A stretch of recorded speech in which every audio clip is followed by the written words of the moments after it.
I'll never forget the first time her hand brushed mine. It wasn't even deliberate, at least I don't think it was. But it was enough to burn its way into me. The way her fingers barely skimmed my skin, a half second too long, a half second too heavy. You don't forget something like that. Not when it comes from her.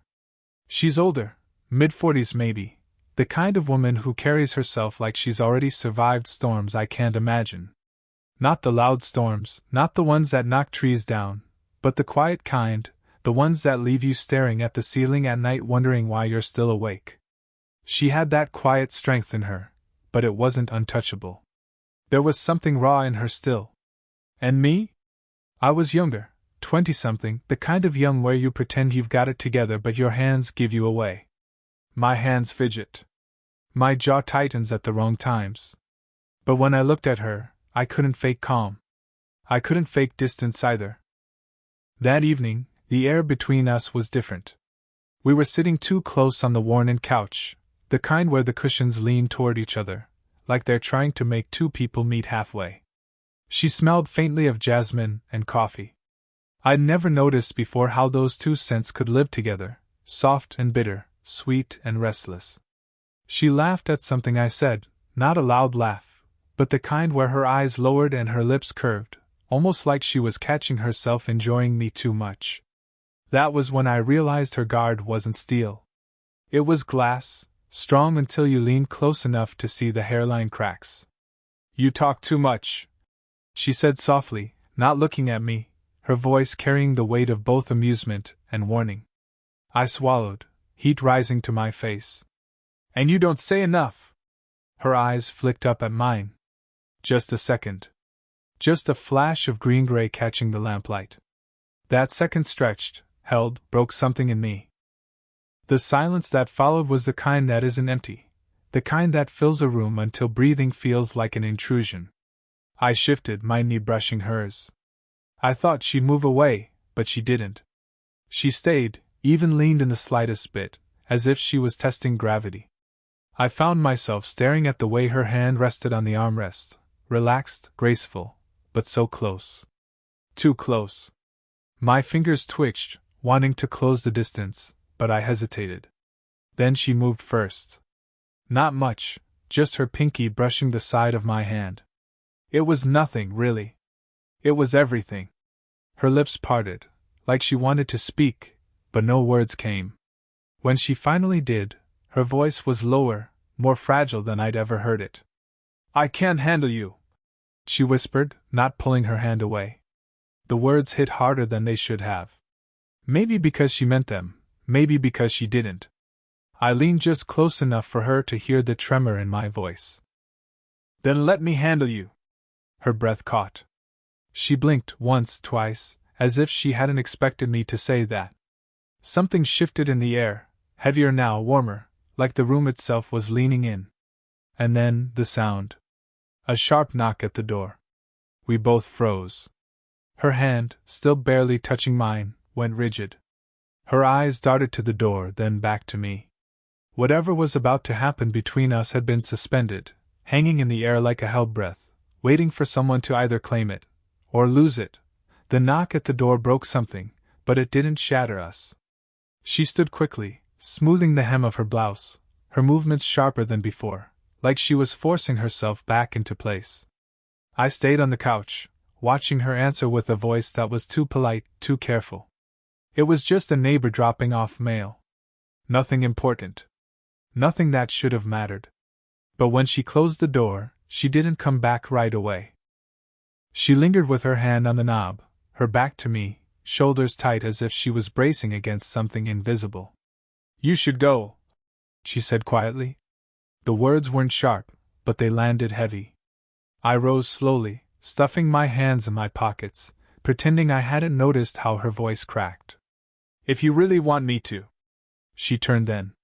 Her face softened for just a moment, almost enough to undo her words. Almost. You don't know what you're asking for, she murmured. And maybe she was right.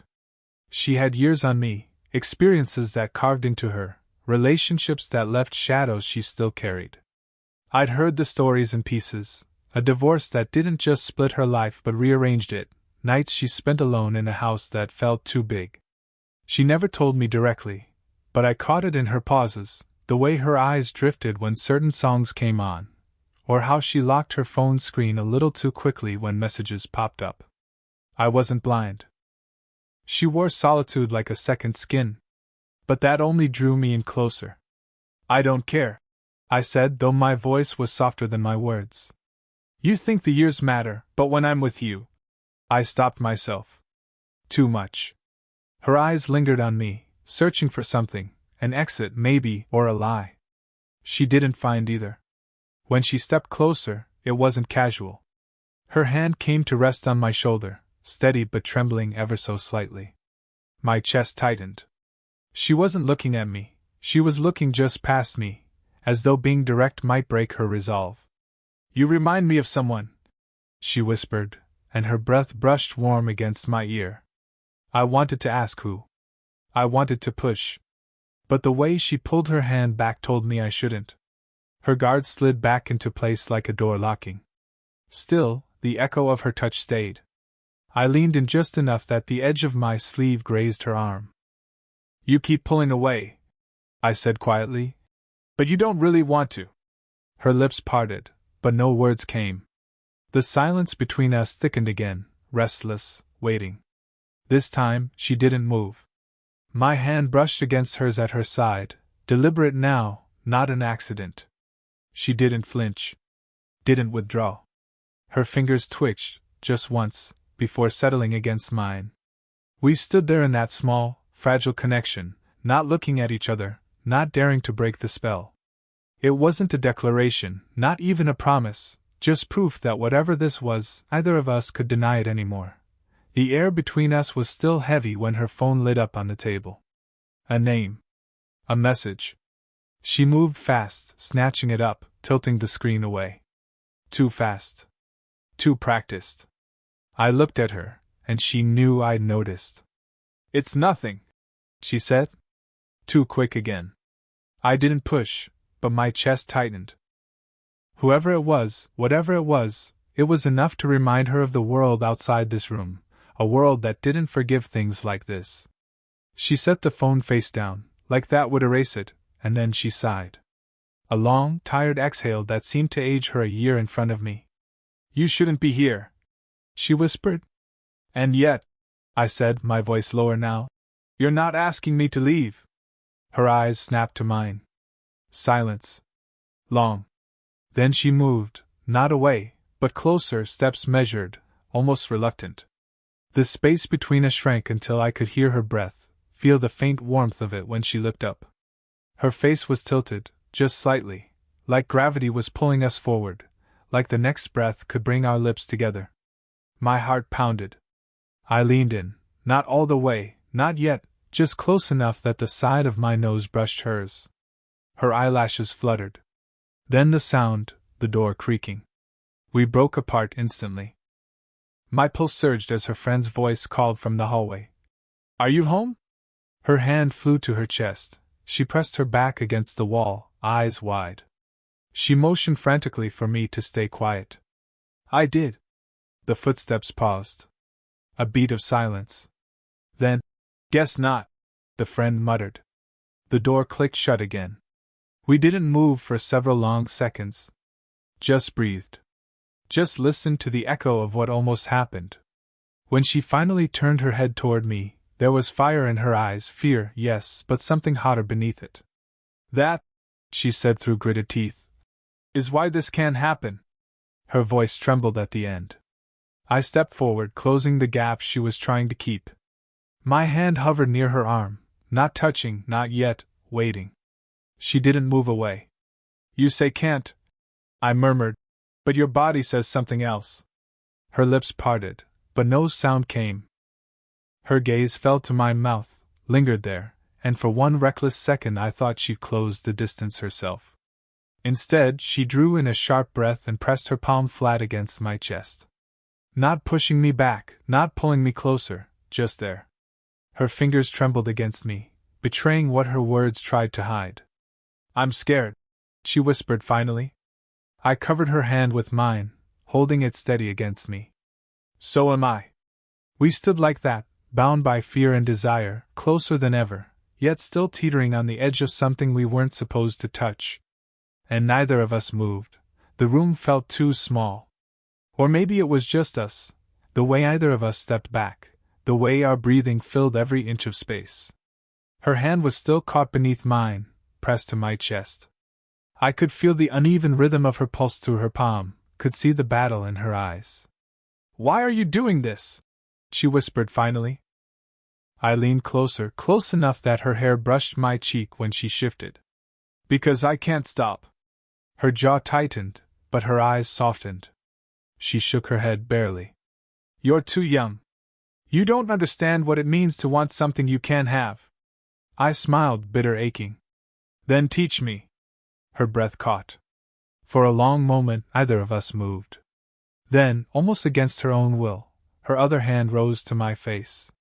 Fingertips traced my jaw, light, trembling. The touch was cautious, but once it was there, she didn't take it back. "You don't know what you're asking for," she said again, but her voice had changed. It wasn't warning now. It was pleading. I caught her wrist gently, lowered her hand just enough to press it against my shoulder. "Then show me what I can handle." Her lips parted. The air between us thickened, heavy with something fragile and dangerous. I reached up, brushing a loose strand of hair from her face. My knuckles grazed her cheekbone, and she leaned ever so slightly into the touch, barely, but enough to undo me. "You make it sound so simple," she whispered, her voice trembling like the edges of glass. "It feels simple," I said, my mouth so close to her ear that the words were almost a breath. She closed her eyes. The silence stretched, taut and unbearable. My hand slipped lower, resting lightly on the curve of her waist. She didn't move. She leaned closer instead, her forehead nearly touching mine. And then it happened. The breaking point. "I think about you," she admitted, her voice cracking. "More than I should. More than I want to." I froze. The confession hit harder than any kiss. "You don't think I do?" I whispered. Her laugh was sharp, almost bitter. "You don't get it. For you, it's daring. For me, it's shame." Her words should have stopped me, but instead they pulled me closer. My nose brushed hers again. Our lips were a breath apart, the heat of her breath mingling with mine. "Then let me take the shame," I said softly.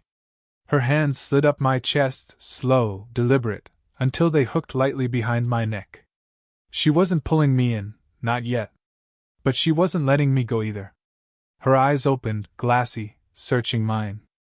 "If I kiss you," she whispered, "I won't be able to stop." My heartbeat pounded in my throat. My lips hovered above hers, every nerve screaming for the final inch. And then, a sharp vibration. Her phone again, buzzing on the table. She froze. We both did. The screen lit up with the same name as before. Her hands were fists in my shirt, clutching like I was both anchor and danger. Her face hovered so close that every word was almost a kiss, every breath a temptation. We stayed suspended in that fragile, impossible space, the edge where choices break people open. "You have to let me go," she whispered, but her grip tightened instead of loosening. "Then tell me to," I murmured, lowering my forehead to hers. My voice was low, shaking, every word carried on the heat of my breath. "Look me in the eye and tell me you don't want this." Her lashes trembled. She opened her mouth, but no words came. The silence between us said everything she couldn't. Her lips brushed mine, not a kiss, not yet, just the barest contact, like testing fire with the tip of a finger. It was enough to undo me.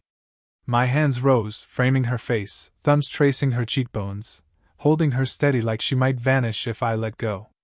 "I've been fighting this," she admitted, her voice breaking against me. "Fighting you? Then stop fighting," I breathed. And that was it. The dam broke. Her mouth found mine, not tentative now, but desperate, years of restraint collapsing in one reckless surge. She kissed me like she hated herself for it, like she loved herself for it, like she didn't know which was true. I pulled her closer, my hands sliding to the small of her back, anchoring her against me. She melted and resisted at once, her nails catching against my shoulders as if she was still torn between surrender and escape. When she finally pulled back, her lips were parted, breath ragged, eyes wet with something that wasn't just desire. "This changes everything," she whispered.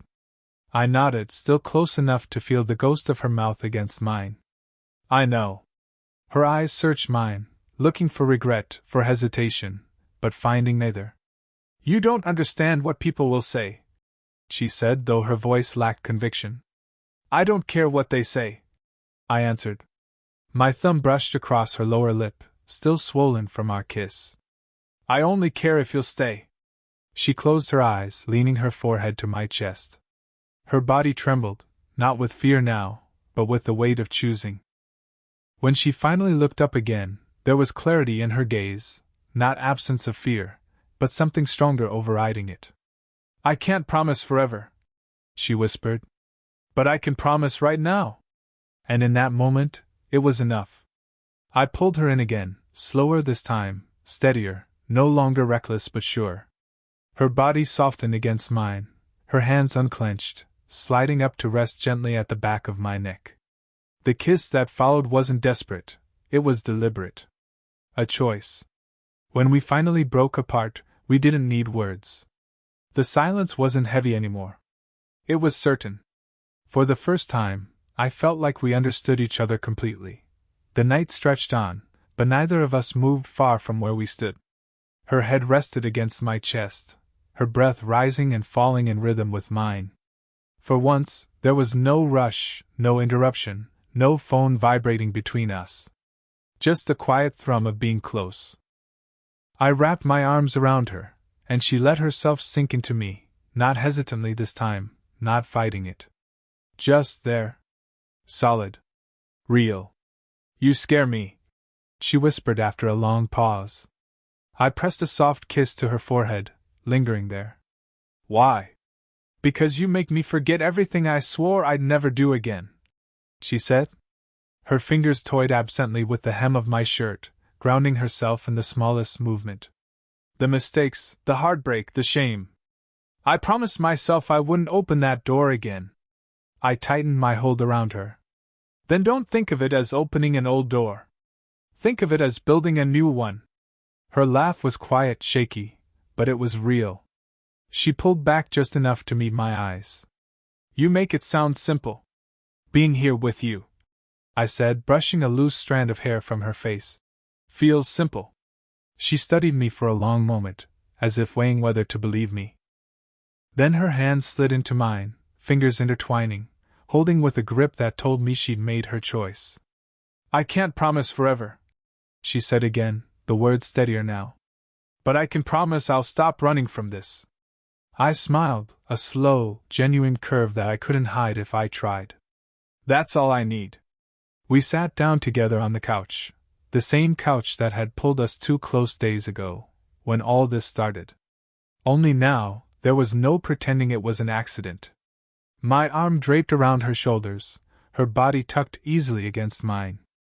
The room felt different. Warmer. Not like something forbidden, but like something claimed. For a while neither of us spoke. I traced idle circles on the back of her hand with my thumb, and she leaned her head against me, eyes closing, as if she'd finally let herself rest. And in that quiet, I realized, it wasn't about the years between us, or the world outside, or the rules we thought we had to follow. It was about the way she fit against me, the way my name sounded when her voice trembled, the way silence between us didn't feel empty anymore. When she finally opened her eyes again, she looked at me with a softness I hadn't seen before, not guarded, not afraid, just there. "Don't let me go," she whispered.